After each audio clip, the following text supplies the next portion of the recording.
and to the republic for which it stands, one nation, under God, indivisible, with liberty and justice for all.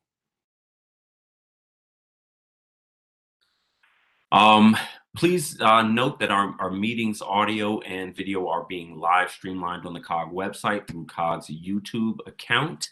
And now, before we move on, Monica Nunez, who has been monitoring the participants box, will complete a roll call to document your presence at this meeting. So hand it over to Monica. Thank you. For the District of Columbia, I have Robert White, Charles Allen, and Eugene Kinlow. Is there anyone else from the district? Yes, I just joined. This is Beverly Perry. Thank you. For Maryland, I have Tim Adams, Reuben Collins, Denise Mitchell, Craig Moe, Bridget Newton, Kate Stewart, Joy Schaefer, Richard Madaleno, and Tara Jackson. Any additional members from Maryland? Hi, Robert Wu just joined from Gaithersburg. Thank you.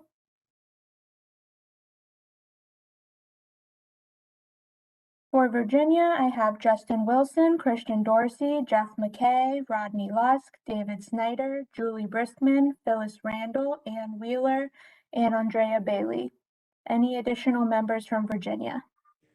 This is Penny Gross from Fairfax County. Thank you. David Meyer from the city of Fairfax. Thank you. Any additional members present? This is Phil Mendelson. I just joined. Thank Good morning. you. This is Emmett Jordan in Greenbelt. Thank you, Mayor Jordan. Okay, we have a quorum and can proceed, Chair. Thanks so much, Monica. So it has come time for me to pass the torch as COG board chair, and I do want to say that it has been my absolute honor to serve as chair over the past year. We certainly made great progress on existing regional goals, and I'm really excited to see what the future holds. Just seeing the movement of COG, in addressing the pandemic and so many things outside of the pandemic has made me really excited about the impact that COG is having today and will have in the future. I believe that our work to optimize high capacity transit stations and elevate equity emphasis areas will transform our region. And I'm thrilled to see these priorities, along with the housing targets and climate goals, will continue to be a focus for us through the Metropolitan Washington Planning Framework for 2030.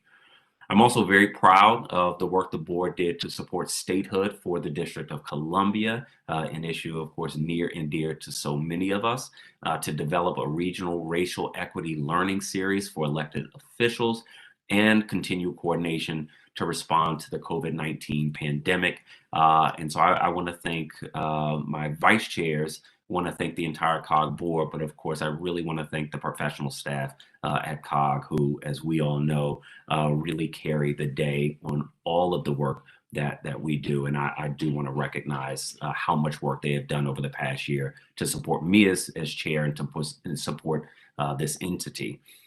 So now I would like to present the report of the Cog Nominating Committee of the individuals nominated to serve as the 2022 Cog Board officers.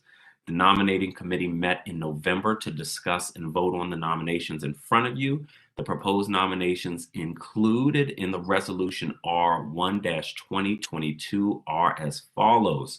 As chair, Christian Dorsey from Arlington County. As vice chair, Kate Stewart from the city of Tacoma Park. And as vice chair, Charles Allen from the District of Columbia.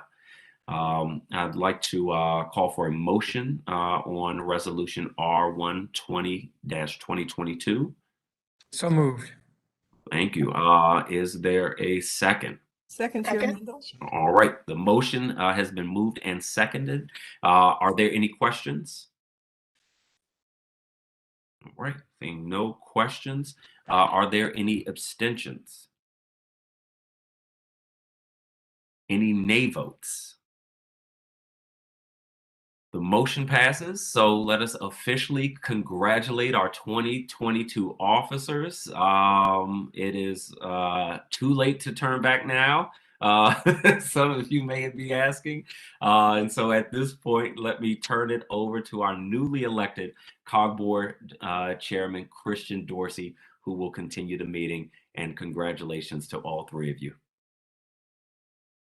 Well, thank you very much, Chairman Emeritus White. We very much appreciate your service. In fact, Robert, during this past year, which was tumultuous through us all, you really exemplified and distinguished yourself with your incredible leadership. You were a source of comfort and calm, and certainly with our monthly meetings, a source of great efficiency. And we appreciate you in guiding us toward very productive outcomes in the priority areas that you addressed. We appreciate that you will continue your service to our region, and just thank you so much for stewarding us this past year. If we were in person, this would be the time when I would ceremoniously present you with a wonderful plaque, the finest that's ever been created, for you to commemorate this year as Cog Board Chair. But you'll just have to take my word that it's a glorious plaque. I hope to have the opportunity to present it to you in person soon, but if not, we will mail it to you.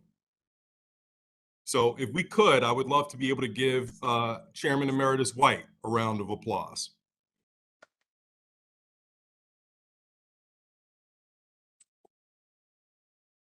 And I'd just like to thank you colleagues for supporting me as being chair to facilitate the work of the Cog Board in the year ahead. I know we're going to have a productive year.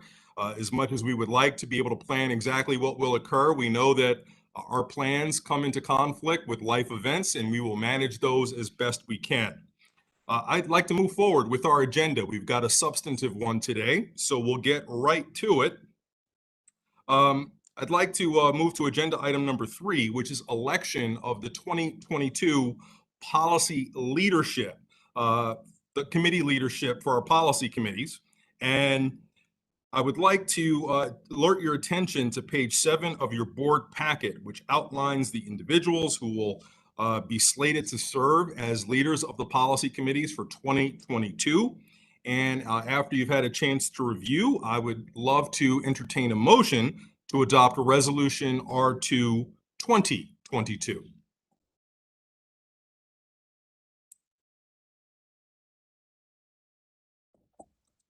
Is there a motion? So moved. Mr. Chair, All Supervisor right, Bailey. hearing multiple movers, and is there a second? Second. All right, thank you very much. Are there any, first of all, are there any questions or concerns or other nominations that anyone would like to offer? Didn't think so. So we will move and see whether or not there are any nay votes. Are there any abstentions? We will consider resolution R2 2022 as approved, and those policy committee leaders as elected. Congratulations to them all.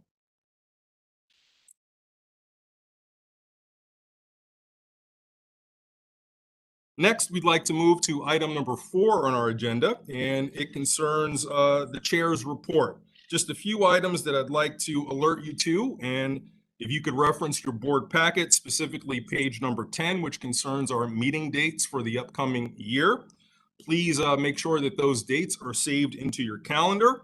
As you may recall, we had an idea that we would rotate between in-person and virtual meetings throughout the year while we remain captive to the effects of the pandemic. We will, of course, keep all of those plans as tentative and alert you with enough time to make appropriate plans, whether the meeting will be in person or virtual. So we were tentatively planning at March and May at being in person, but we will, of course, keep safety precautions in mind and alert you accordingly as we get closer to those dates. Please also note on page 11 of your board packet, we have a listing of the dates for our policy committees when they will meet through 2022. Next, I would like to introduce and welcome to the Cog Board Executive Committee our newest member, Vice Chair Charles Allen from the District of Columbia. Councilmember Allen has been a leader with the Transportation Planning Board, having served as their past chair in 2021, brings a wealth of regional experience, and I would love for Charles to take just a couple of moments to introduce himself to the COG board. Thanks so much, Christian. Good afternoon, everybody. It's great to see everyone here virtually and sometime soon in person. Excited to join in this new capacity for the last 6 years, I guess, 6 years. As people are nodding, Conti's nodding, so I just usually follow Conti's lead. I've served on TPB in the capacity as either the chair or vice chair, cycling through. I've really enjoyed that work, getting to know and partner with all of our regional partners on a whole host of areas and issues. Really appreciate Robert's leadership on the COG board. I'm excited to now take on the district's seat to get back in the rotation here. And really excited about that. Just I represent Ward 6 on the council. So the COG headquarters is actually within my my district. So if the trash doesn't get picked up or something like that, let me know, and we'll work on that with the mayor's team. But really excited to be able to work in this new capacity, this new role. And Christian, excited to work with you again since we partnered so well at TPB.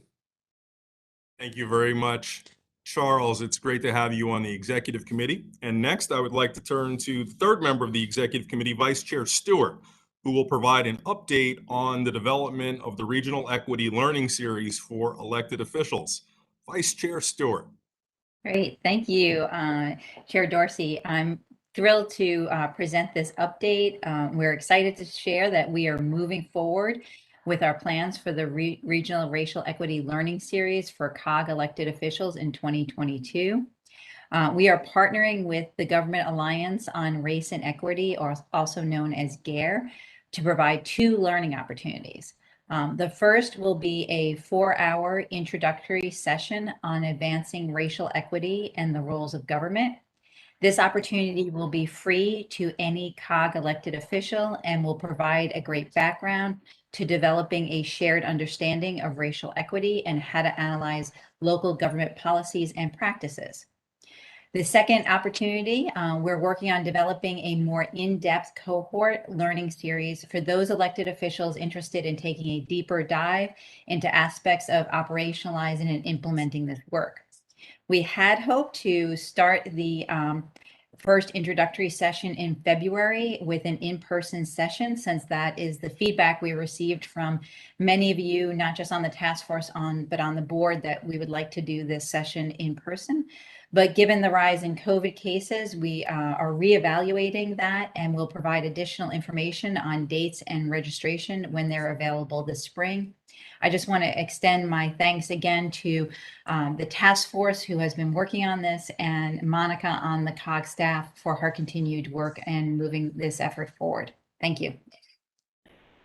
Thank you so much, Vice Chair Stewart, for leading that important work. I am so excited to work with both you and Vice Chair Allen throughout the year and doing the work to facilitate the COG board. So one other item on the chair's report is to surface what Chairman Emeritus White has brought to our attention, and that is the need to explore greater our regional response to the pandemic.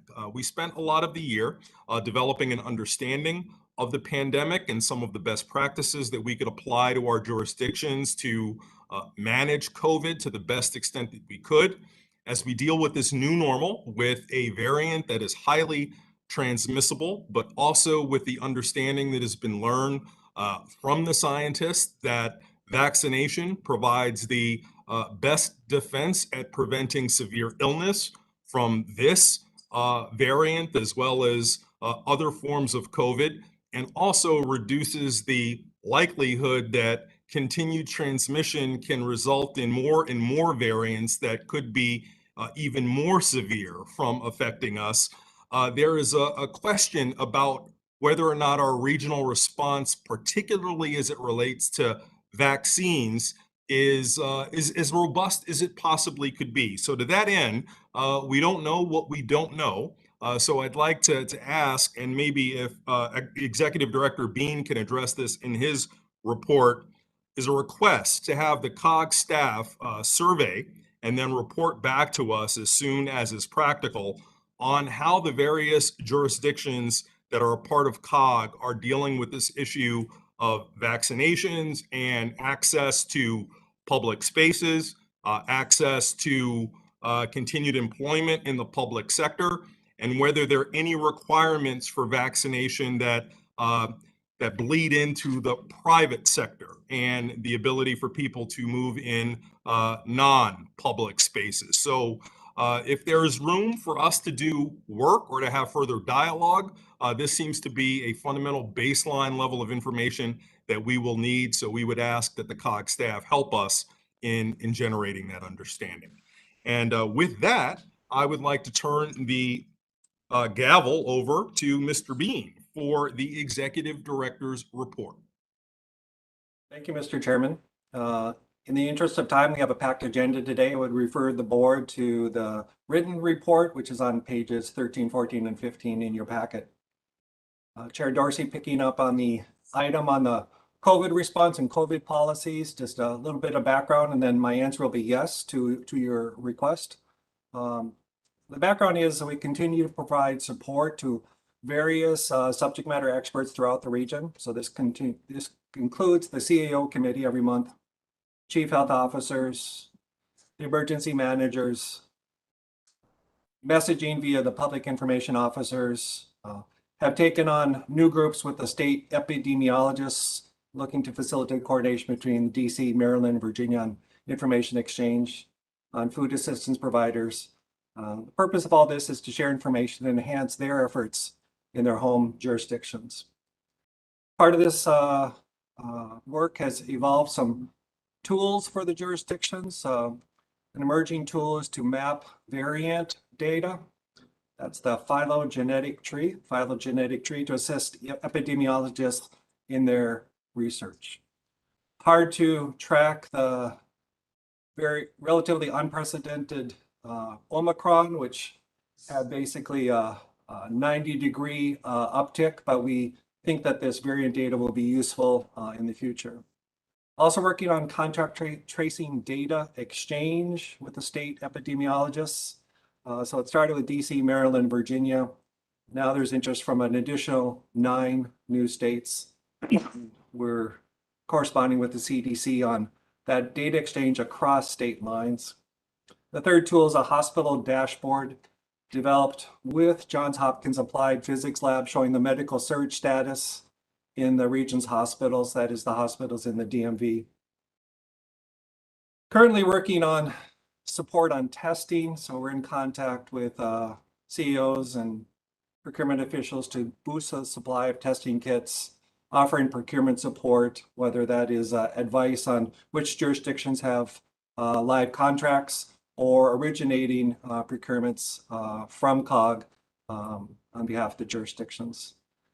And to answer your question, Chair Dorsey, yes, we will work to pull our member jurisdictions to find out what policies are in place. Particular focus will be on public sector workers, public sector facilities, but we will look at other questions too, covering employment and access and vaccinations. And we'll report that out first to the subject matter committees and then back to the executive committee and Cog board. Finally, big challenge at the beginning of the year, the snowstorm and I-95. Following that snowstorm and that situation that occurred in Stafford County, we understand that there will be a multi-agency review to assemble a comprehensive timeline of events.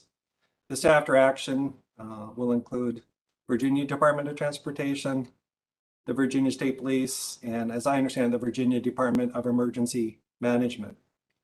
While such after action reviews are typical, we understand that this review will be detailed and cross-cutting.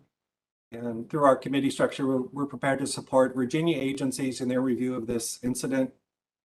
And upon completion of this review, we will work with the relevant committees at Cog to review the findings and identify what enhancements would be needed to the current coordination and communications arrangement in our region. Finally, entire Cog staff is midway through a learning series with a Native American historian who specializes in our region. She's been excellent and enthusiastically received by staff, and happy to share more information with board members, and you may contact me offline about this. Chair Dorsey, happy to answer questions about this or other COG items. Thank you, Mr. Bean. Are there any questions or comments on Mr. Bean's report?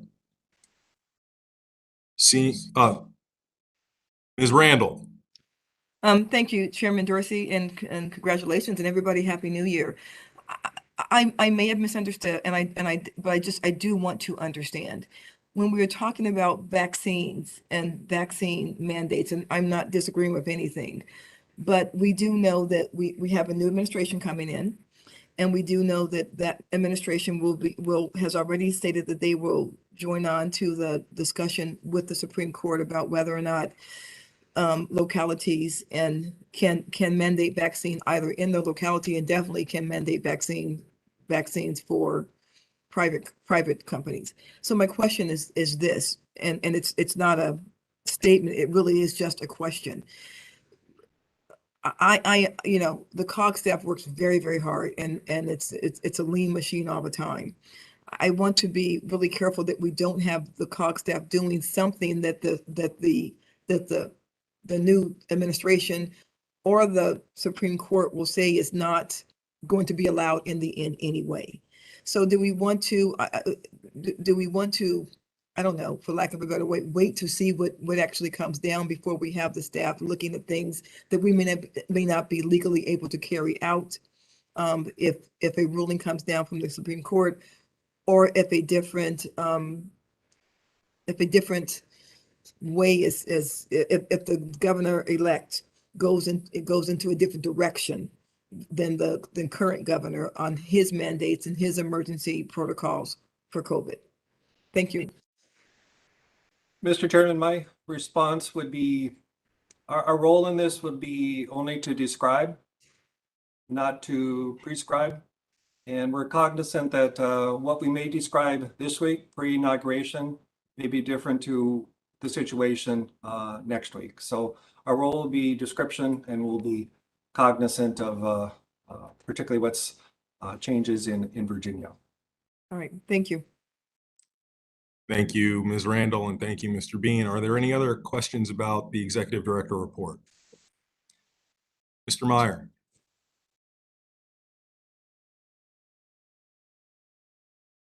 I think Mr. Snyder had his hand up. Oh, I'm sorry, Mr. Snyder. That's okay. Thanks very much. Congratulations.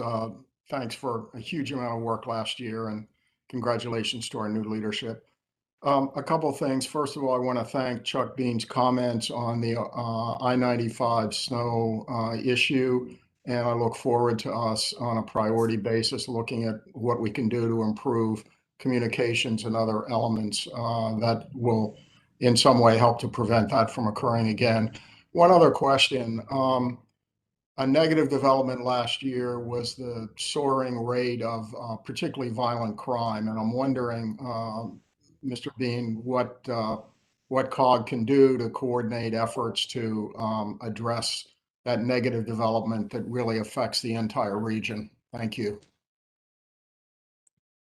Thank you. As part of our work program for the year, we'll be working with the Police Chiefs Committee to detail the crime report for the region from 2021. I think requests that go to this area can be made by the board to Police Chiefs Committee. Also asking the CEOs to ask among the Police Chiefs Committee or the various subcommittees. It's a big topic, so I would want to parse that to see where we can best focus and best support our member jurisdictions as they grapple with these challenges. And I will say, Mr. Snyder, if at any point there's a specific area of focus that you think is consistent with COG's capabilities, please feel free to surface them to or through me, which will then be discussed with the executive committee, and we can figure out a way forward. Thank you. All right, seeing no other comments, we'll move forward with our agenda and see if there are any proposed amendments to the agenda that has been properly noticed and publicized. Are there any proposed amendments? Seeing none, we will consider it formally accepted and we will proceed to item number 7, which is consideration of the minutes from our November 10th, 2021 meeting. Is there a motion to approve the minutes from November 10th? Penny Gross moves approval. Thank you, Ms. Gross. Is there a second? Second, Second. Maria Bailey. Properly second by Ms. Bailey. Are there any abstentions? Any nay votes? The minutes from November 10th are approved. Now move to item 8, consideration of our consent agenda. We do have 5 resolutions that are on the consent agenda today, including agreements for COG to support the development of climate action plans for Charles County, as well as the city of Falls Church. You can find the details for the consent agenda resolutions on page 22 of your board packet. And those are resolutions R50 2021 and resolutions R3 through R6 2022. Is there a motion to adopt the consent agenda? Penny Gross moves approval of the consent agenda. Thank you, Ms. Gross. So moved. Is there a second? Snyder seconds. Thank you, Mr. Snyder. Are there any questions from board members on these items? Hearing none. And without hearing any objections, we'll consider the consent agenda passed. We'll now move on to item number 9, which is consideration of the audited financial statements for fiscal year 2021. The board is about to be briefed on the FY21 audit report, and ultimately, I will ask that you adopt Resolution R7 2022, accepting the FY21 audit and also authorizing the extension of the independent audit firm's contract to perform the FY 2022 audit. A link to the full financial statements can be found by accessing page 24 of your board packet. And now I would like to invite COG Audit Committee Chair David Meyer from City of Fairfax to brief us on the report. Mr. Meyer. Thank you, Chair Dorsey. I want to begin with some good news. We have some good news regarding the 2021 audit.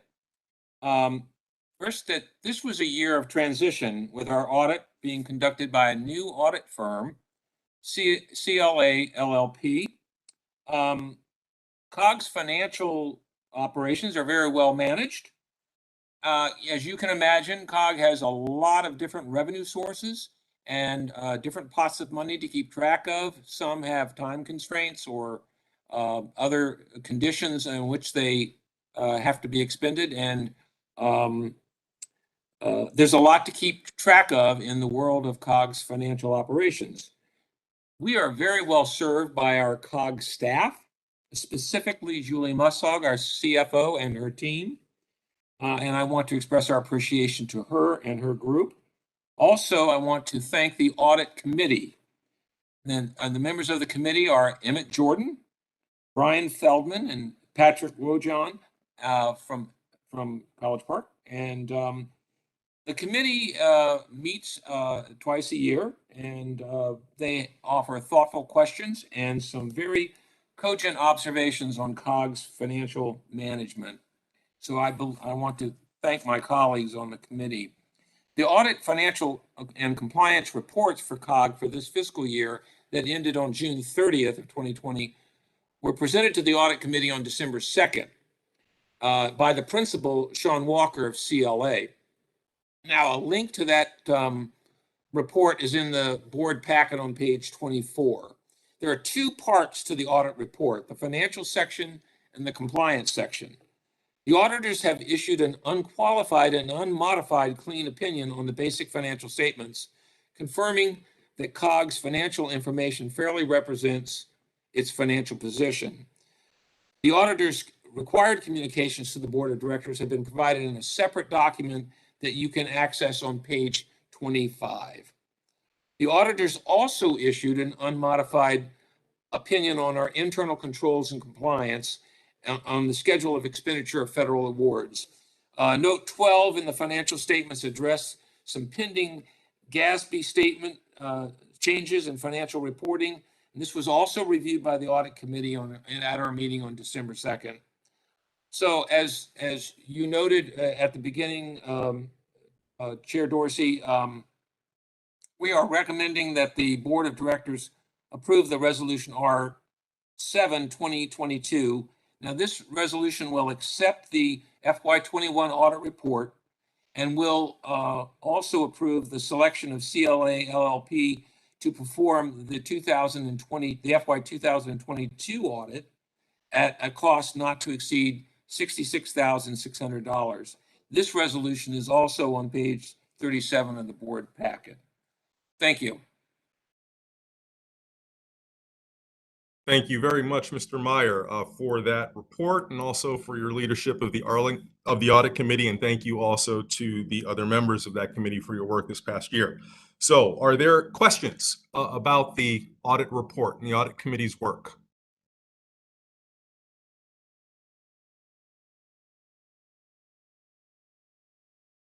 Great.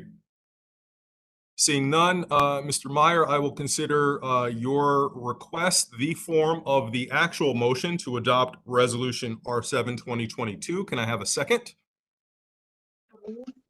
Thank you, Ms. Newton. There is a second. Any further questions, comments from, we'll begin with members from Maryland, the District of Columbia, Commonwealth of Virginia. We'll now move to a vote. Are there any nay votes? Are there any abstentions? Thank you very much. The motion passes, and we have accepted a clean audit, and we have secured CLA for another year. Thank you, Chair Dorsey. Thank you, Mr. Meyer. We'll now move to item 10, which is a little bit further discussion on the work that Chair Emeritus White talked about at the very beginning, and that is the Metropolitan Washington Planning Framework for 2030. To refresh everyone's memory and to ground us in the priorities for the year ahead, you'll remember that over the past 3 years, our work at Cog has really been focused on bringing the region together on issues like housing, climate, transit, as well as equity. Now, it has certainly become clear to all of us that these issues are interconnected and that changes that we make in one category will necessarily impact our ability to pursue progress in other areas. And even more, the level of interconnectedness is such that any work in one particular area is magnified and made better by paying attention to those other priority areas at the same time. In short, we can't treat those as siloed areas of interest. They have to be equal priorities that we focus on simultaneously. At our annual leadership retreat this past July, we discussed in detail the importance of optimizing growth around high-capacity transit stations, as well as elevating the equity emphasis areas work that has outlined the areas of need throughout our region. In October, we solidified that discussion by passing resolutions committing to prioritize that work and see it through.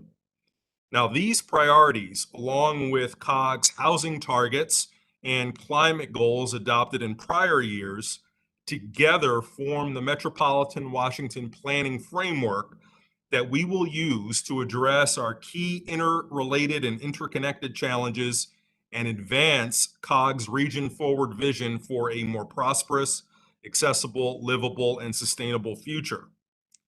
So as we think about this year of 2022, the question was asked to me as your incoming chair, what would I like to prioritize and what would I like to focus on? And while there can sometimes be a desire or a motive to come up with a new signature item, I instead really believe that it's time to focus on making sure that these priority areas that we've already identified are pursued to the greatest extent possible. And to recognize that plans are not ends unto themselves. And I don't say that to disregard the intensive work and in some cases intense courage that has been required to come up with the ambitious goals that we have come together to commit to as a region. But our plans really are the rough roadmap to the transformative vision that we have for our region. And our vision in the year ahead should be to keep us on this path, to make sure we course correct when necessary, and to, as a Cog entity, provide the necessary technical assistance, the sharing, a forum to share best practices, leverage support for the region that might be unavailable to any constituent jurisdiction. We need to make sure that we're doing everything possible to see that those plans don't just become a roadmap, but become the true vehicle for achieving the change that we seek. Now, this is hard enough in normal circumstances, but as we come out of the pandemic, we realize that we also have to assimilate the realities of our new normal and to understand how it will affect the plans that we have already developed and how it might guide how we course correct moving forward. And furthermore, I would propose that our work needs to be people-centered, that we ensure that the benefits that we see for our region accrue broadly, and that any burdens are minimized to the greatest extent possible, particularly for those who have been historically overburdened and are least able to withstand negative impacts. Now, I do believe that the work that has been done in the past is truly important work that will lead to transformative outcomes, but it does deserve our priority attention and follow through in order to get there. Now, speaking of follow through, I am excited to share that the application period for our new Housing Affordability Program, otherwise known as HAP, is now open. You will recall from our October meeting that HAP will award small, flexible grants of up to $75,000 to area local governments and nonprofit developers with support from a local jurisdiction to engage in planning, approving, or developing housing near transit stations. HAP is being administered by Cog and is funded by a grant from the Amazon Housing Equity Fund. And it's a promising tool, a new tool, something that we can utilize to better achieve our housing plans that we have so thoughtfully and courageously outlined. I truly hope that everyone takes advantage of this new opportunity and encourages your jurisdictions to submit a proposal where you have a good project or possibility for a project in mind. If you need any further information to ground yourself in this work and to share with interested parties within your organizations, please look on the Cog homepage where full details are available.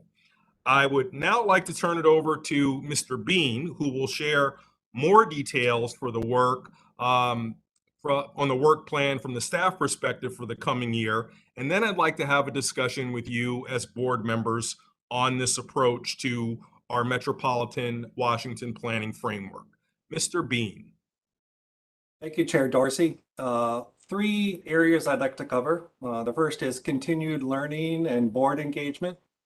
The work plan before you in the packet proposes that in the first half of 2022, we'll devote 4 Cog board meetings to individual elements of the framework. So in February, we'll have a housing focus. We'll look at the regional housing targets. We'll also have an update on the regional fair housing analysis, which we're calling the Regional Housing Equity Plan.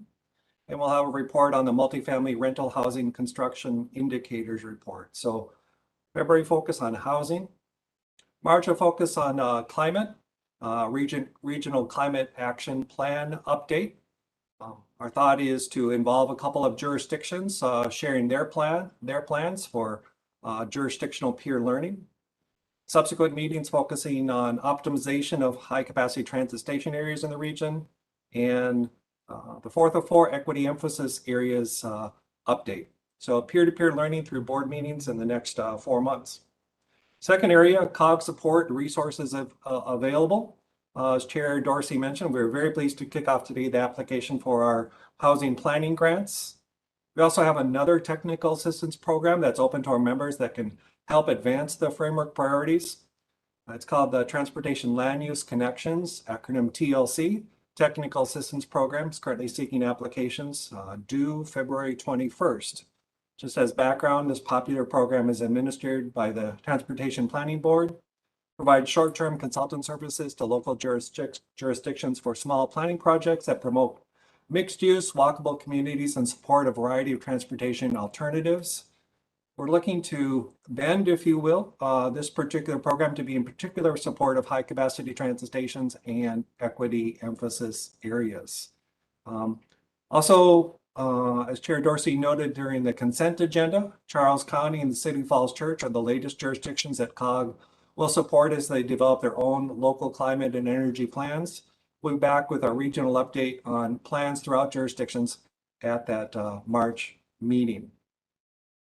Third area is outreach. COG staff are developing a web page, brochure, and presentations to provide coordinated messaging and information on the resources that I mentioned. I know that in your packet is a PowerPoint from my presentation last week to the National Capital Planning Commission. The slide deck is on pages 39 to 60 of your board packet. Next month, I'll be delivering a version of this framework to the Prince George's County Council at their retreat on February 2nd. If your jurisdiction is desiring a presentation, much like what I did to the National Capital Planning Commission, please contact me and we will set that up. Chair Dorsey, happy to turn it back to you to facilitate discussion on thoughts from the board as on ways that we can pursue these priority items. Thank you, Mr. Bean.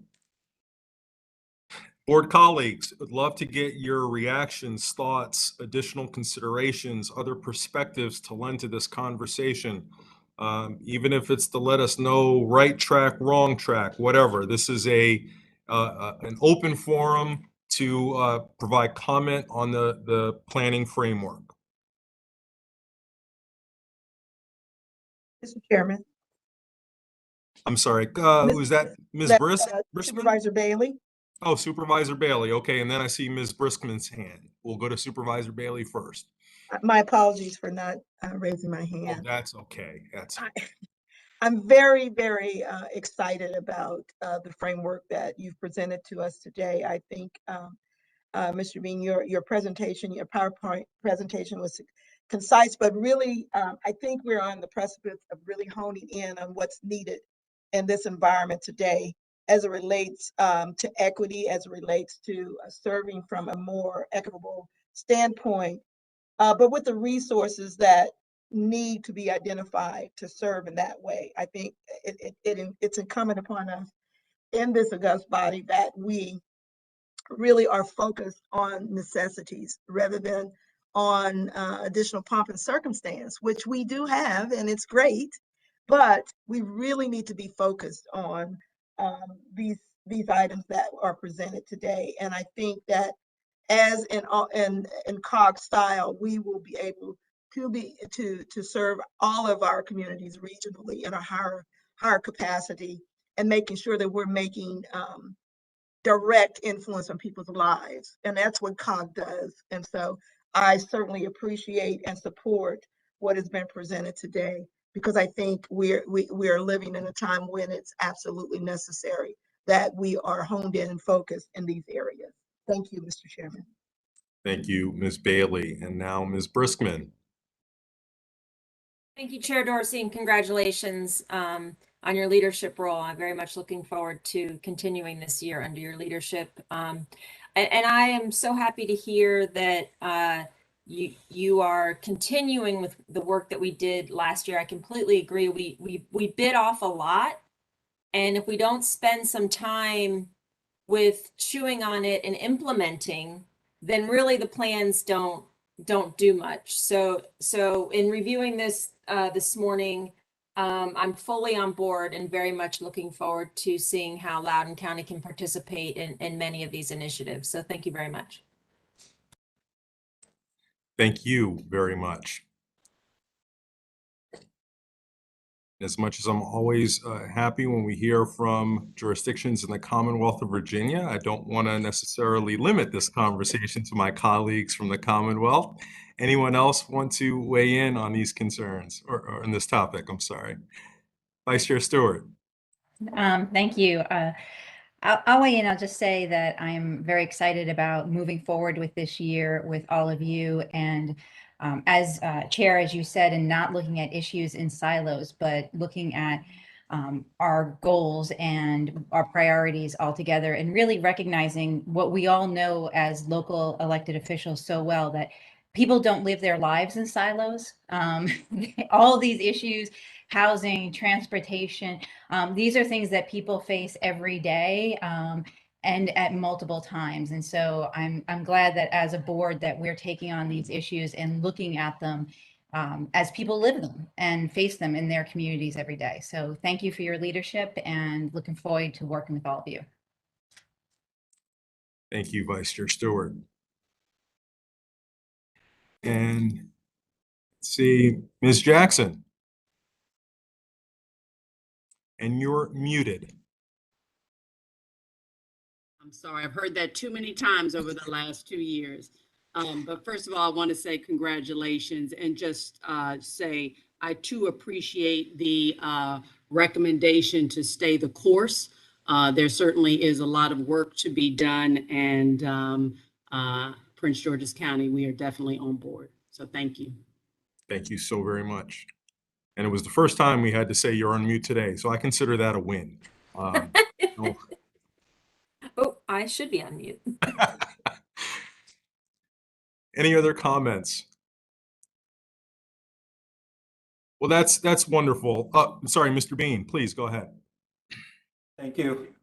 Wanted to share that I was able to quote a couple of you from things that you said at the retreat last July.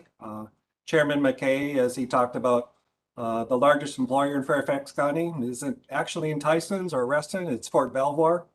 The National Capital Planning Commission does small area plans for federal facilities, including forts, military facilities, including housing plans. And I was able to impress upon them that a housing plan for a fort like that, the preponderance, many multiples over for the jobs on that base are actually not on the base, but in the county.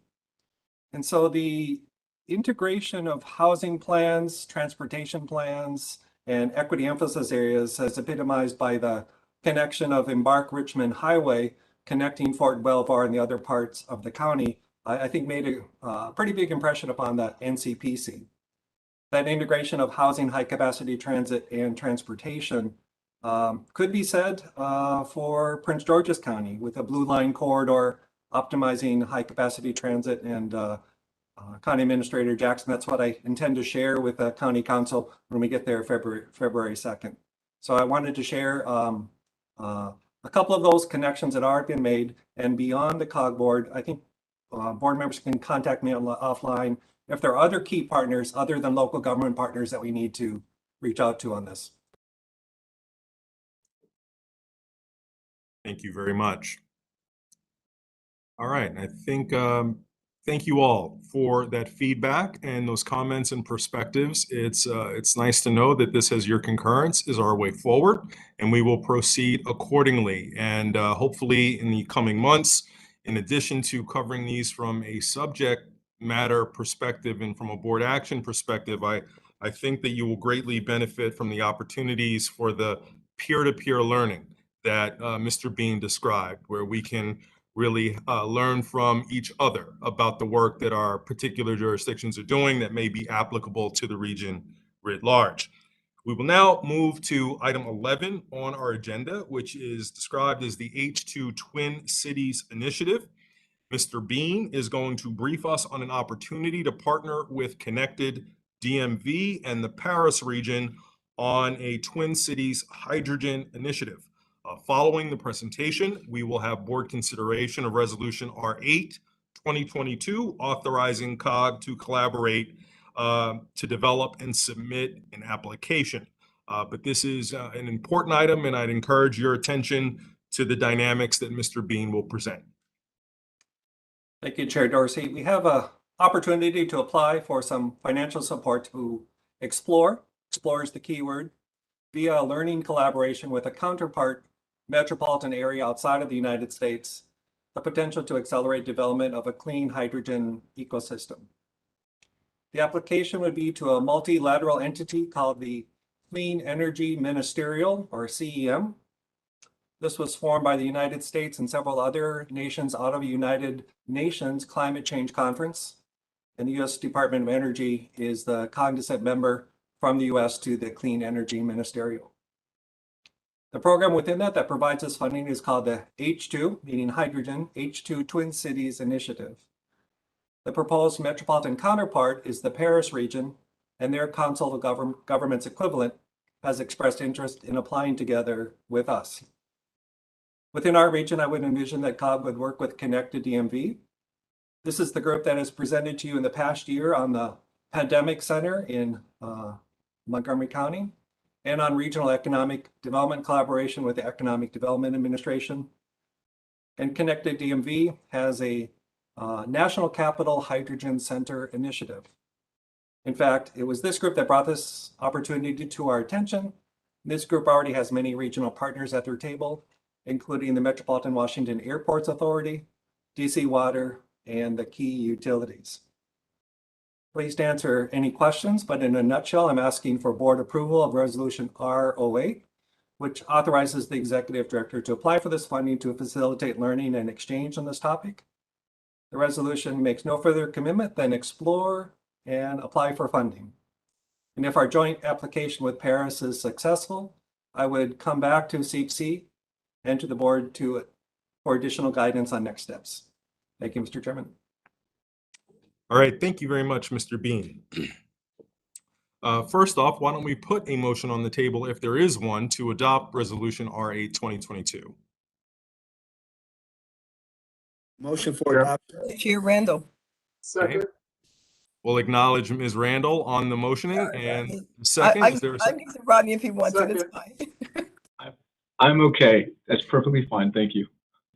Very much. And I think Mr. Moore is raising that hand to be signified as a seconder. Thank you very much. Let's have discussion, and we'll begin. I can't remember where I started last time, so we'll start with any discussion from members from Maryland.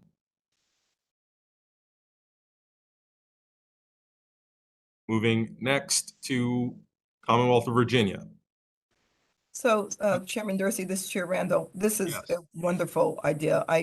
First of all, thank you all for doing this. You know, I was saying to somebody the other day that when it comes to the environment, the world really is flat. I mean, what impacts one of us impacts all of us on the globe. And so to have this initiative, and quite frankly, other countries have done more already and have moved forward in ways that, you know, we haven't yet, and hopefully we will be soon, but we haven't yet. And so I love this initiative. I will say that, you know, for Mr. Lusk, I would, you know, if you ever need someone to go over to Paris, Mr. Bean, I think the maker of the motion and the seconder of the motion, being Mr. Lusk and I, would probably be able to, you know, take the hit and go with you if you need to have somebody to go to Paris. But great idea, and thank you. Really appreciate this. You are a true public servant, Chair Randall, true public servant. Thank you for your generosity. I think we need a special committee. A special committee. And Mr. Chairman, if yes, I could, thank you very much. I want to second the comments from Chairman Randall in that this is exciting, and I would make the point that diversification of sectors is really important, and this is a way for us to look at growing into the hydrogen space, because we're certainly not there today. And I see the value of this being more of a regional kind of compact, looking at the economic development entities that are also looking at this issue as a part of their work as well, I think is perfect. So I'm excited to support this, obviously, and look forward to seeing what transpires. So thank you for bringing this forward, Mr. B. All right, thank you, Mr. Lusk. Anyone else from the Commonwealth of Virginia? Ms. Gross. Thank you. Thank you very much. I facetiously was going to go in the same direction that Chair Randall went, but seriously, the Northern Virginia Regional Commission has had a partnership with the Stuttgart Verband region for a long time. And we've learned a great deal from the folks in Germany. So I would see this as really stepping up, perhaps, from what we've been doing in the Northern Virginia Regional Commission. It did involve some travel, yes, but sometimes we have to see what's going on. But I would really hope that this will build on some of the work that's already been done in Northern Virginia with Stuttgart. Thank you. Thank you very much, Ms. Gross. And the District of, excuse me, the District of Columbia, but I see Mayor Adams wants to get in there. I simply wanted to second the comments that we've heard before, but I think it would be remiss if I didn't offer to place myself as an alternate if there was a requirement to go over. Thank you. Thank you very much.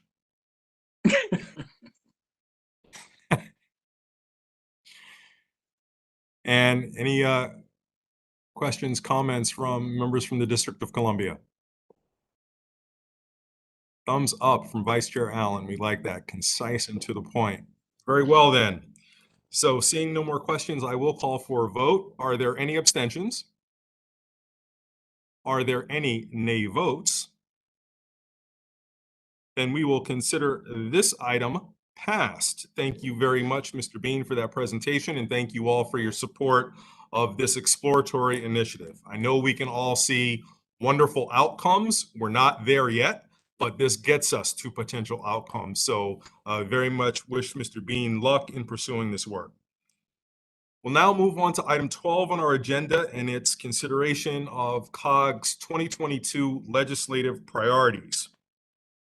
Each year, as you all know, COG develops and adopts a set of legislative priorities to guide our advocacy efforts at the state and federal level.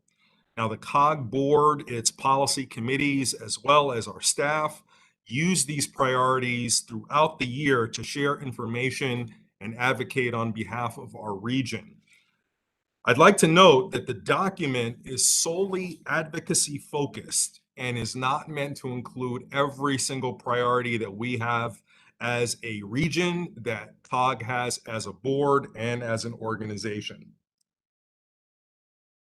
I'd like to note that, this year I had the pleasure of chairing the Cog Legislative Committee, which went ahead and reviewed and edited the proposed set of priorities that are in front of you today, starting on page 62 of your board packet, if you'd like to reference as we go along. These priorities have also been reviewed by the leadership of each of our policy committees. So a lot of thought, a lot of incredibly good thought and conversation and discussion has gone into this document. I'd like to take just a couple of minutes to walk through the proposed legislative priorities for 2022, and then invite any feedback or considerations from the COG board.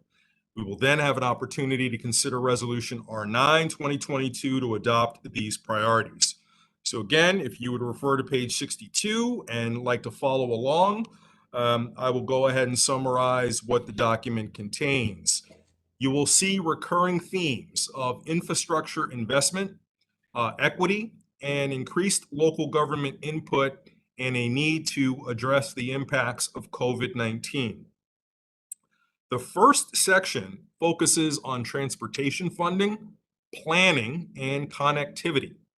This includes fixing the deficit in the Federal Transportation Trust Fund, federal funding for Metro Rail, and next generation transportation systems. There's also support for traffic incident management improvements, the TPB's Visualized 2045 Transportation Plan, and a new priority this year, which we'll have further conversation on later, is to support the repeal of current participation limitations of Juamata's Metro's Board of Directors alternates. The second section focuses on water quality protection. This covers water infrastructure, climate and food resiliency initiatives, stormwater, water supply security, and regulatory flexibility. The next section addresses climate and energy innovation and air quality protection. This includes support of the region's climate goals energy access for all, renewable energy standards, clean energy technology, and funding mechanisms for resilient energy infrastructure, as well as air quality. The next section covers legislative priorities related to housing and economic resources. This includes efforts to equitably increase the supply of housing and promote housing affordability, as outlined in our 2030 Regional Housing Initiative targets. It also includes the supportive efforts to end homelessness and the alignment of workforce development and job creation efforts. The next section is devoted to food security, health, and human services. In coordination with our newly created policy committee, the Farm Committee, you will see an increased focus on addressing food insecurity in the legislative priorities broadly. That includes programs that support childhood nutrition, healthy food access, as well as resilient food systems, farmers, and local food entrepreneurs. This section also addresses the need to combat substance use disorders and increased access to mental health services. The last section focuses on homeland security and public safety, and this includes supportive funding for public health to prevent, prepare for, and respond to public health emergencies and pandemics, in addition to cybersecurity and emergency preparedness and continued support for Urban Area Security Initiative funding, otherwise known as UASI. So that is the document in a big old nutshell. If there are any questions about our legislative priorities, comments on what is contained therein, now would be the time for us to go ahead and surface them. Remember, you can put them in the chat, or I can entertain hands right now. Are there any questions? Mr. Madaleno. Thank you very much, Chairman Dorsey. I don't think the county executive has been able to join us as of yet, and he had asked me to specifically mention on page 2 of the priorities, which I believe is page 66 of the packet. There's the support the Visualized 2045 long-range transportation plan. As many people know, there was a robust conversation over 2 meetings of the Transportation Planning Board about the effort to widen the Beltway, the American Legion Bridge, I-270.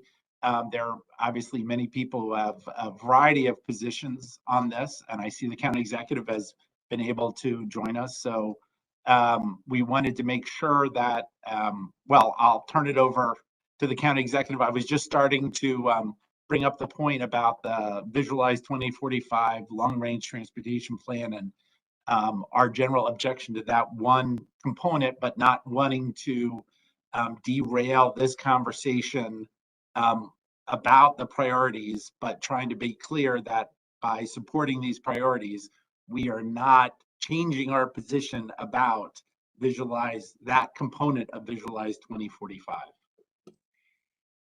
Understood. Thank you, Mr. Madaleno. And is Mr. Elrich on? Would you like to add to that, or was that succinctly stated? I just want to add a couple of things. I mean, I served on the Transportation Planning Board for a while, and for actually many years. And, you know, we had done a lot of work to try to get to the point where we were focusing on key projects that we thought were going to be game changers.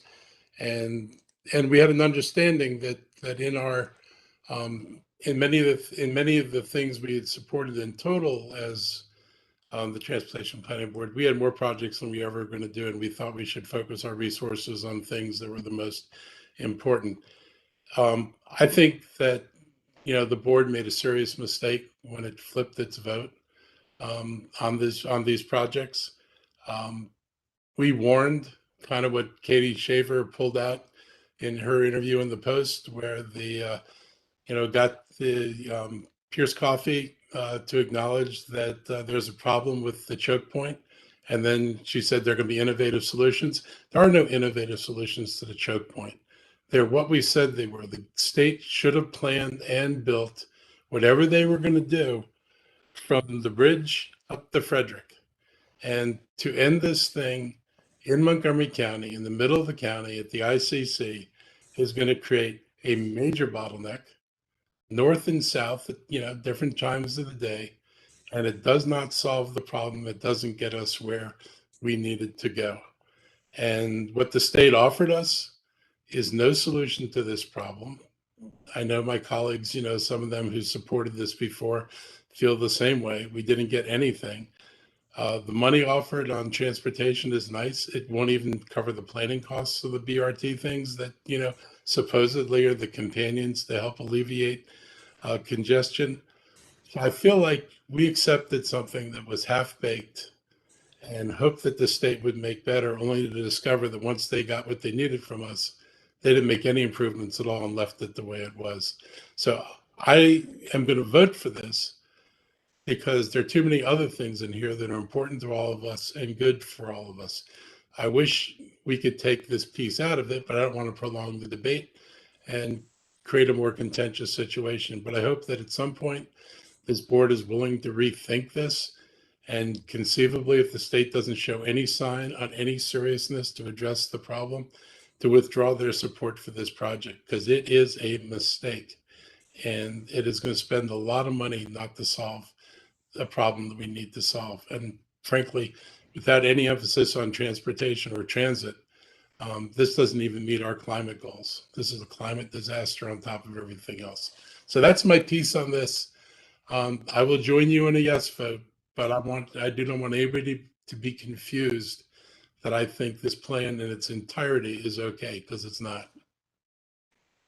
Right. Thank you very much, Mr. Elrich, Mr. Manalino. Hopefully you feel like you have had a chance to say that piece, and we do appreciate your recognizing that this is not advocacy in support of a particular project, but the region's initiatives broadly, and making sure that those can be supported and enhanced to the greatest extent possible. And I think your concerns are fully heard and understood. Are there any other questions? Mr. Dorsey? Yes, Ms. Randall and then Ms. Briskman.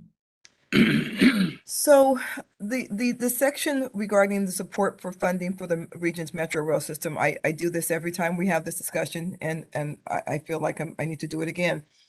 I do not understand why we are not more robust in saying that the federal government should be putting more money for metro. In this, it seems like what I'm seeing is that we're, as far as the PRIA money, we're asking them to make that permanent. And of course, we do want to make that permanent, but we want to increase that and make that permanent. Literally, Fairfax County is paying more into their metro dollars than the federal government is paying, even though, and as you're saying here, almost half of the federal government workforce takes metro. I'm also a little confused at this point when you're asking for more money for operations to decrease or eliminate the fee for ridership, the fare relief program. Is that instead of more money in PRIA, or is that in addition to more money in PRIA? I'm just not quite sure what that's supposed to be. So, like Mr. Ehrlich, I will vote for this because it's so many good things in these policies. But I continue to believe that we should be much more forward leaning, much more robust, and just a little louder, if not a lot louder, and the federal government's responsibility to Metro. And I've been saying this since I've been on Cog, and I will continue to say it. So thank you, Mr. Chairman. Thank you very much, Chair Randall. And I can try to take a crack at least addressing your issues. One, the fare relief support is additive. It's not in lieu of other forms of support. If I have that wrong, maybe Ms. Nunez can correct me, but that was my recollection of our discussion on that. And, generally speaking, Ms. Randall, you highlight a particular measure of what makes this an art more than it is a science. It is how to properly align yourselves with efforts that you feel make a meaningful difference in support of our priorities, but don't necessarily stake new ground that could cause you to, lose progress or to lose support. And one of those things happens to be with Metro funding. And I think the consensus is that we do least harm in staking ground of making permanent what has already been done versus substantially upping the ante and changing the conversation. But I fully admit that is an art more than it is a science, and we understand your concerns with that approach. Thank you, Mr. Chairman. Ms. Briskman. Thank you, Chair Dorsey. I just wanted to, and I think Chairwoman Randall might have alluded to this a little bit early in our meeting, but on the support the Transportation Climate Initiative, designing take actions to reduce greenhouse gases. I'm sure that the board is aware that there's been some chatter that our incoming governor is going to try to pull us out of the RGGI. Now, our existing Attorney General has said the governor can't do that unilaterally. But I just wanted to bring that up to say, I believe that the members from Virginia that are on this board would like to continue with that work and would like to continue supporting these sorts of things, but we may need some sort of consideration or help or advice, and just to note that we need to watch this moving forward. So I just kind of wanted to call that out. We're a little bit nervous now. A little bit nervous. Thank you, Ms. Briskman. Any other questions? All right, seeing none, at this point, it would be appropriate if there were a motion to adopt these legislative priorities. So moved. Thank you, Mr. Mendelson. That's a motion. And a Second. second. Was that Ms. Jackson? All right, so we have a motion and a second to adopt the 2022 legislative priorities, and thank you for the discussion with the interests and concerns on some of those issues therein. Are there any additional questions or comments from, we'll start first with the District of Columbia. And how about the Commonwealth of Virginia? And the state of Maryland? Seeing none, are there any abstentions or nay votes? Any abstentions? Nay votes? Thank you all. The motion passes. These are our legislative priorities for 2022. We will now move to item 13 on our agenda. We're close to the end, folks. Thank you for bearing with us. Many items this month. Item number 13, legislative advocacy on Juamata's board alternates. So for this item, I would like for DC Council Chairman Phil Mendelson to lead us on a discussion on the current limitations on the role that Juamata board of director alternates play within that organization, and some concerns he would like to surface about what that means to effective governance at Juamata. As you may recall, because we just did it, this was in our legislative priorities for the upcoming year. And there's additional detail that's found on page 76 of the board packet.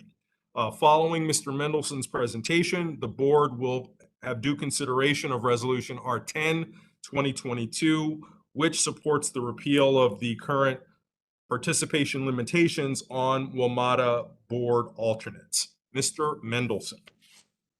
Thank you, Mr. Chairman. Good afternoon to everyone.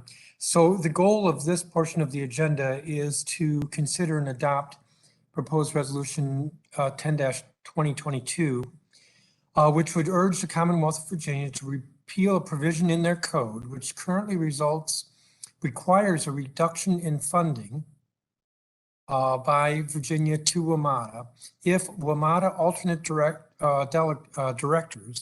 alternate Juamata directors from any of the jurisdictions participate in board or committee meetings when the regular directors are present.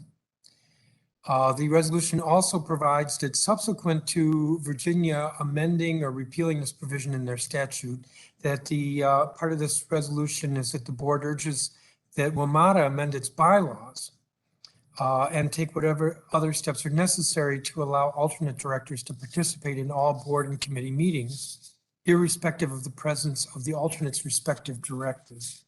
Now, the origin of all this goes back to, I believe, 2018, when the 3 states, and I include the district as a state, adopted identical legislation to provide funding for Juamata, dedicated funding for Juamata's capital needs. The amount of money from each jurisdiction varied somewhat, but the 3 jurisdictions agreed to do this, each through separate enactments. Virginia, in its enactment, also amended its own code, state code, to prohibit alternates at Juamata from any jurisdiction participating in board or committee meetings. Some may recall that 3-4 years ago, Juamata was in some trouble, and there was some criticism. There was a lot of criticism from Virginia about Juamata and how it did its operations, how Juamata did its operations. And so Virginia, the Virginia Assembly and Senate agreed that alternates should not be able to fully participate. The result has not been constructive. It has not been good. It means that the alternates are precluded from meetings if there are the regular members are present. But when the regular member is absent, the alternates are expected to step in, and they have not been participating. They haven't even been in attendance often at the Juamata board or committee meetings. It's a real handicap for those alternates. And not only is it a handicap for those alternates to be able to participate well and to represent their jurisdiction, but it also impedes the ability of the appointing authorities, whether it's to governors or in the case of the district to council, to find and recruit and retain good individuals as alternates, because it's almost like being sentenced to purgatory. They have a responsibility, but they can't be knowledgeable in that responsibility, and then suddenly are thrust into the cold shower, so to speak, to represent the jurisdiction. Through Cog, the 3 jurisdictions, representatives of the 3 legislatures, have been meeting from time to time. So I've been working with Senator George Barker from Virginia, Senator Brian Feldman from Maryland, as well as Delegate Mark Corman from Maryland. And we're all in agreement that Virginia is going to try to repeal that limitation. And the purpose of this resolution is to put on record Cog as the regional authority that we support this. So I'm going to move the resolution. I do have a suggestion with regard to the letter that I believe also was given to everyone, that the second paragraph be juiced up a bit so that it reads, the legislation passed in 2018 by the Commonwealth of Virginia, VA Code Section 33.2-1526.1L, requires a reduction in funding if Juamata alternate directors participate in board committee meetings when directors are present. The effect of this is to impede the ability of alternate directors to access the information and knowledge necessary to effectively step in and represent their jurisdictions when required. In turn, this hampers the ability of each state to recruit competent alternate directors willing to serve. So that's my suggestion with regards to the letter. The letter would follow from the resolution if the resolution is adopted, and I move the resolution.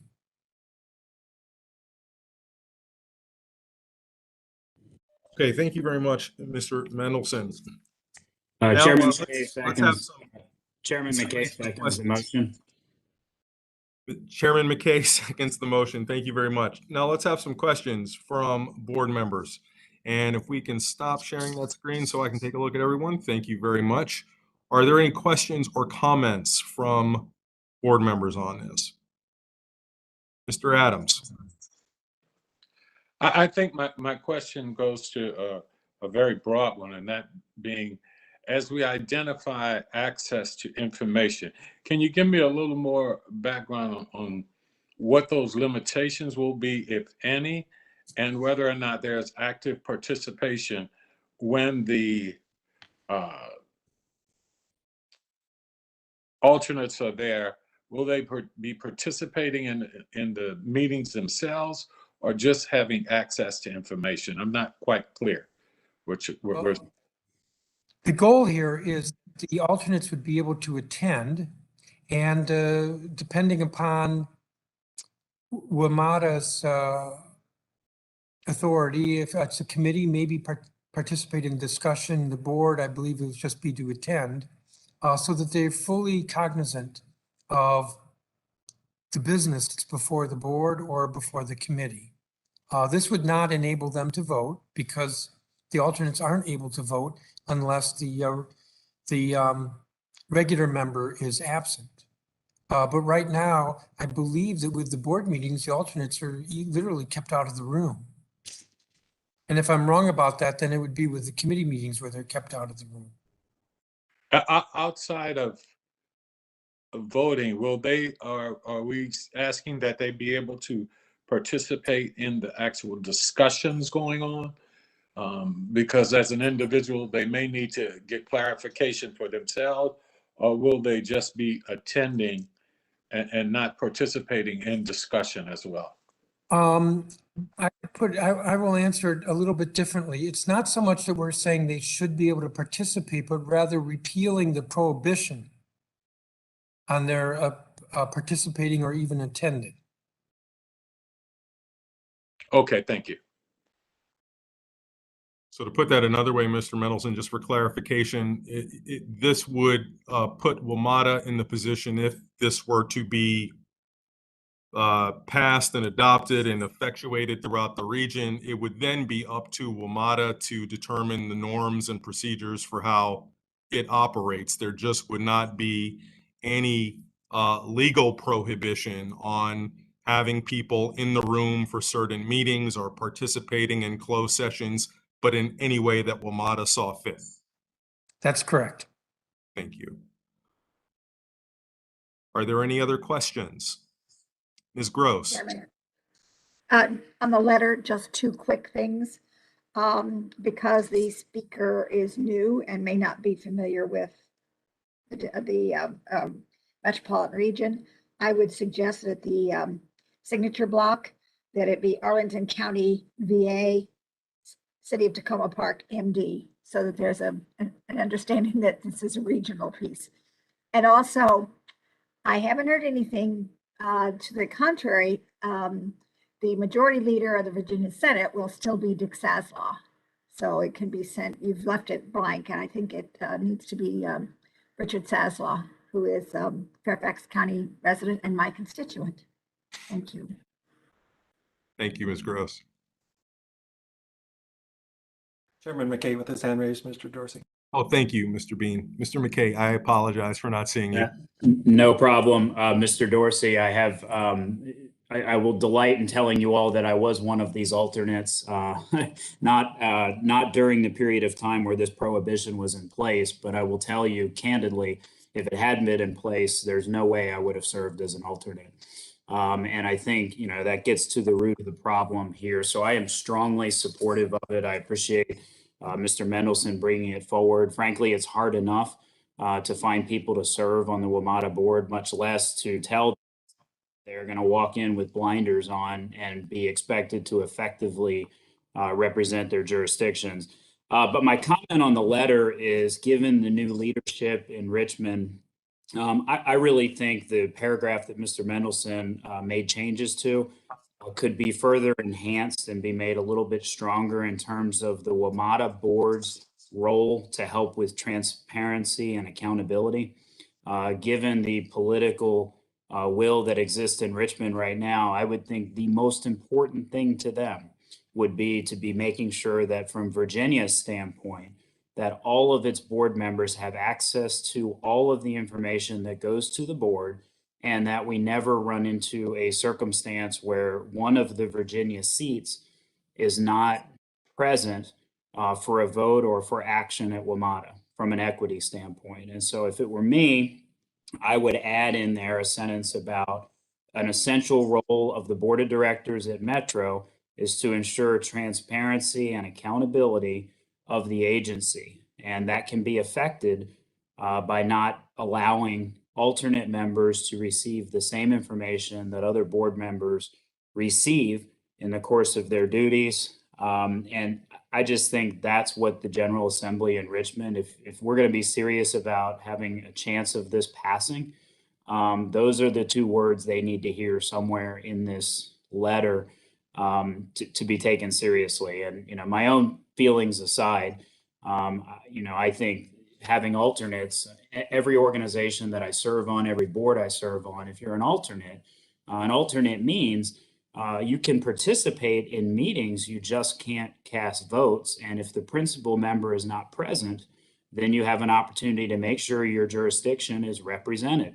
And to me, that's transparency, that's accountability, that's the point of alternates. And there's no way, given the complexity of Metro, Christian, you know this as well as anyone else, there's no way, given the complexity of Metro, that you can expect somebody to show up having not participated in potentially months of conversations on a subject and be aware of all the issues that are necessary and to be effective at those meetings, no matter how intelligent they are about transit matters. And so I really strongly support this, but I think including transparency and accountability and reminding the speaker that that is a key role and function of the Juamata board would give this more traction.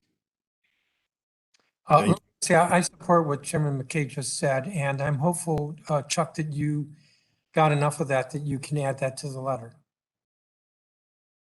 Yes, I think we got enough of that, and Chair McKay will follow up with your staff right after this meeting. Okay. Reading the room, it did not appear that that suggested addition caused anyone any concern and was universally viewed as an improvement. So thank you, Mr. McKay. Are there any other questions? Mr. Snyder with his hand raised. Thank you, Mr. Snyder. Thank you. I totally support Chairman McKay's amendment and moving forward on this. I do hope for understanding for our regional colleagues, however, that we have a very interesting and dynamic political situation in Richmond, and that we'll pursue this, but in a way that doesn't jeopardize funding or other support for Metro. So just hope that folks keep that in mind as we move forward on this. Thank you. Thank you very much. And I see no other comments, so we will consider the motion that is on the table, and that is to approve R10-2022. I'd now like to first ask if there are any abstentions from this vote. Are there any nay votes? We will consider this motion to be approved. Thank you very much, Mr. Mendelson, for your leadership on this, and Mr. McKay for your suggested improvements for the letter. Our next item on the agenda, item number 14, regional efforts to address mental health stigma. As many of you will recall, in November, our Human Services Policy Committee Chair, Andrea Bailey, briefed us on the committee's focus to help the region address mental health stigmas. Today, Supervisor Bailey will provide an overview of proposed resolution R11-2022, and we will then follow up with a vote on that resolution, which supports regional cooperation to address said mental health stigma. My pleasure to turn it over to Supervisor Bailey. Thank you, Mr. Chairman. Allow me, first of all, I was remiss before to say congratulations certainly to you and to your executive membership. I'm excited about the year, and we really appreciate your leadership. Want to also thank Ms. Jenny Sheeter and Paul Desjardins for their support and the endeavor for the Human Services Policy Committee, as well as additional staff.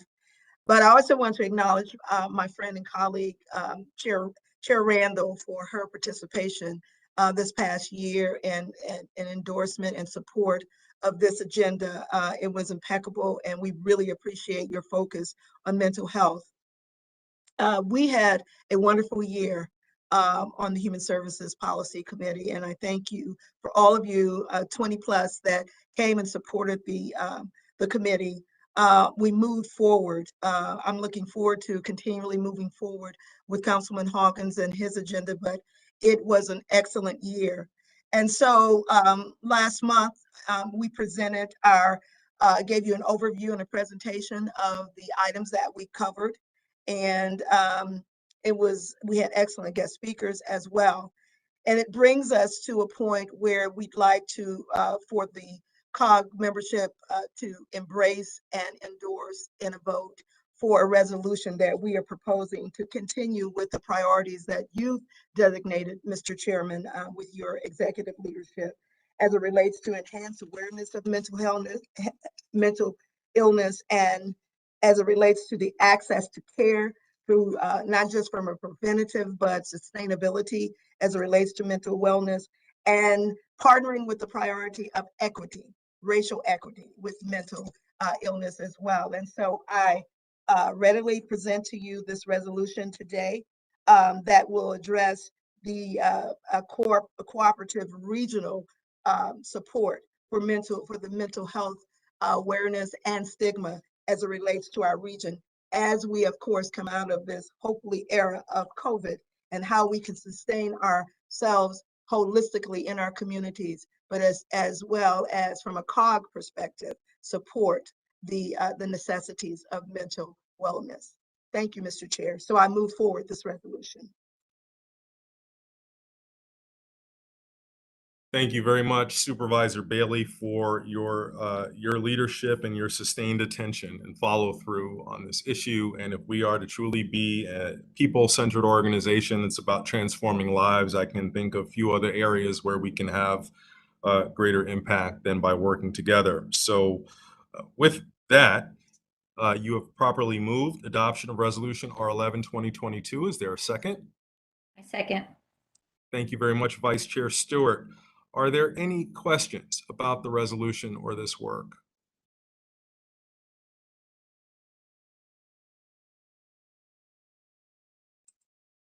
Seeing none, I will now call.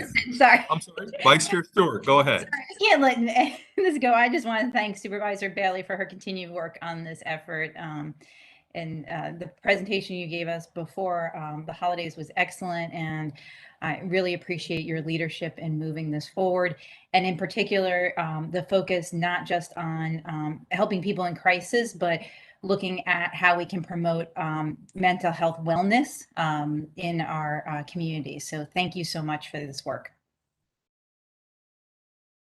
Thank you, Vice Chair Stewart. Any other questions or comments? Okay, we will now proceed with our vote, and I'll first ask if there are any abstentions. Are there any nay votes? And we've considered the body as approving this, and the motion passes. Thank you very much for making this a priority level of focus for us and to support the region's growth in these areas. So very appreciative of Supervisor Bailey, and we look forward to Mr. Hawkins' leadership of the committee in the coming year and revisiting this as appropriate. All right, we've now moved to the portion of our agenda where I have to actually be pretty rude, because we are on to item number 15, which is an executive session, which means it is a closed session, and everyone who is not a part of the COG board and only selected COG staff will have to exit the virtual platform. These executive sessions are closed to the public, and we will have to turn off the YouTube live stream of the meeting. So if you are not a COG member or the select staff who knows that they are to remain in the meeting, you don't have to go home, but you got to get out of this